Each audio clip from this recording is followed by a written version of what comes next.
Hey guys, welcome to another case study video. Today we're going to be covering how Jenni.ai went from $0 to $650,000 plus in MRR. If you don't know what Jenni.ai is, it's an AI writing assistant tool that basically scaled without any viral hype. All they used was smart positioning, distribution, and creator fuel growth. In today's video, we're going to be breaking down how Jenni initially launched and scaled, what are the growth levels that took them to the $650,000 plus in MRR, the affiliate and creator marketing engine, because this was a huge thing that helped them propel much better than any AI writing tool, and how you can replicate this own system for your SaaS. A quick who am I before we get started. My name is Shivam and I run creatorprogram.co, which is an agency that helps other SaaS businesses grow through creators and affiliates. Here are some of our results that we've generated in the past year.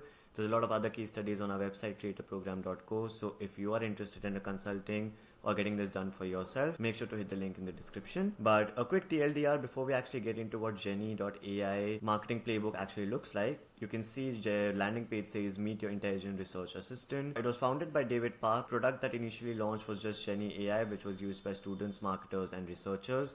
Now they've acquired a lot of complementing tools as well, which has grown their MRR as a whole company to over $800,000 in MRR. They launched in 2021, so just 4 years, and this is the revenue mark that they are hitting already. They were bootstrapped till early revenue, and then they started taking on VCs, and now their biggest VC is actually YC. But to get into the number one thing, which was their bootstrap launch, so Jenni started by solving a very specific and painful problem. They were helping students and researchers write faster with real-time AI assistant. And the initial go-to-market was really simply planned, and this just shows how much we overcomplicate things when we are actually trying to start.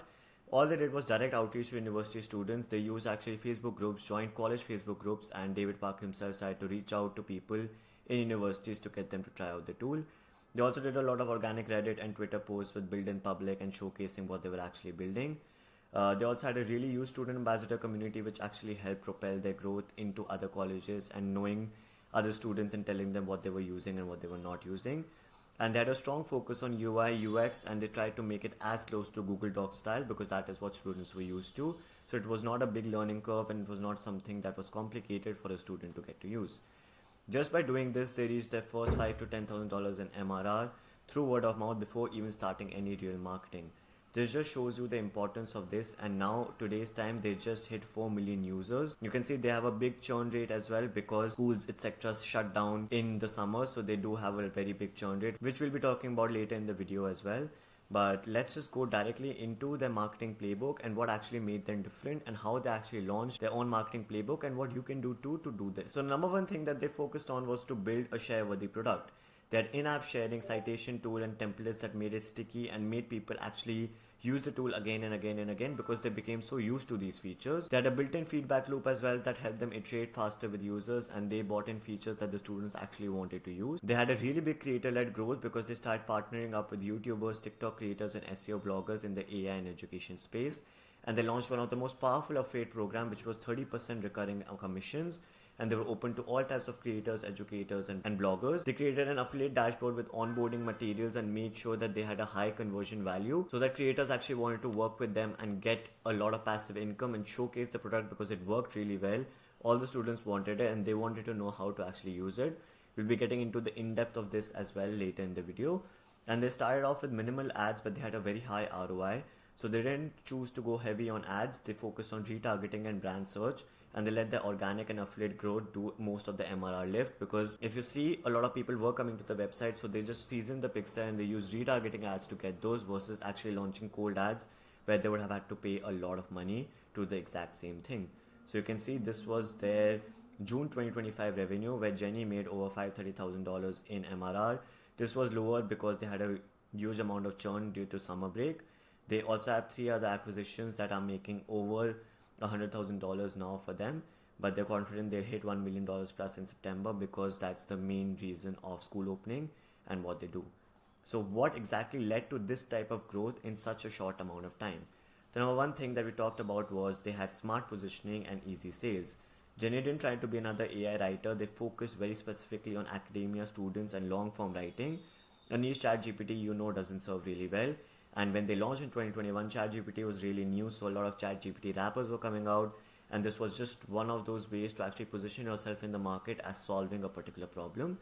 This position gave them a lower CAC. A CAC is cost per acquisition, so their cost per acquisition was not that much. They had much less competition compared to others because they were targeting specifically these students and academia.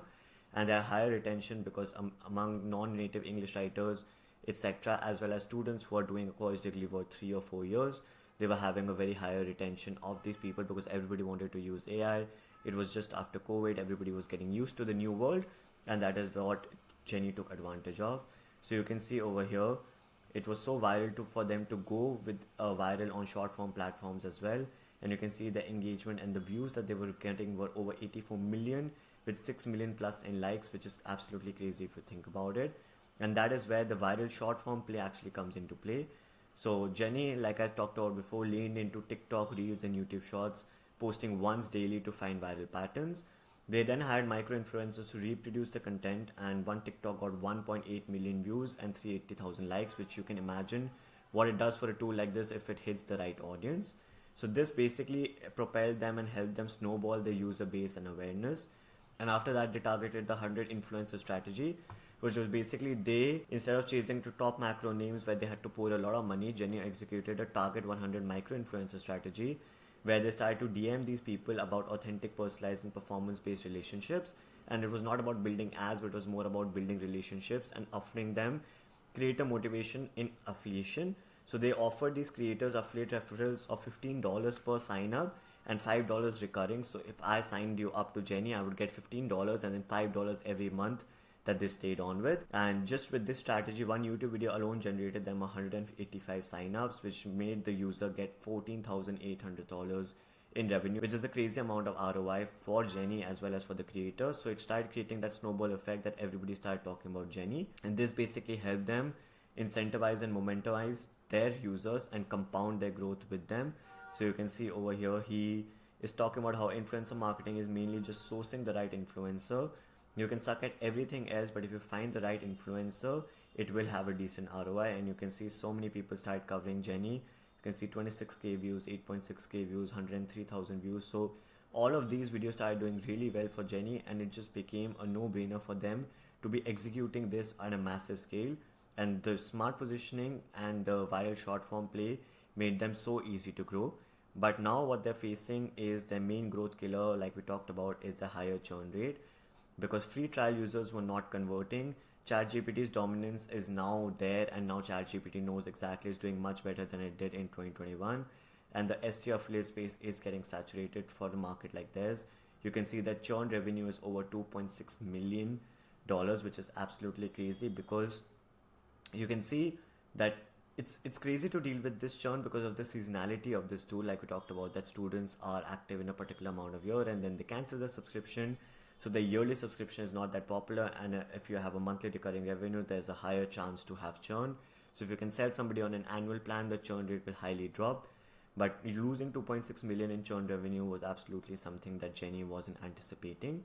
So if you are building a tool like Jenni, or any SaaS tool for that matter, it's very important that you learn with these lessons that they implemented, which is to niche down with your positioning, scale via creators instead of paid ads, because that is something that gives you a snowball effect, and you put money one time and then it always remains on the internet.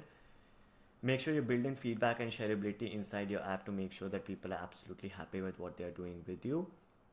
Make sure you treat your affiliates like an external sales team and keep them motivated with recurring revenue, creating splits, having groups with them, having an affiliate manager or somebody like us handling everything on their side, so that they know somebody on the team and it's not only transactional, but you're building relationships with them.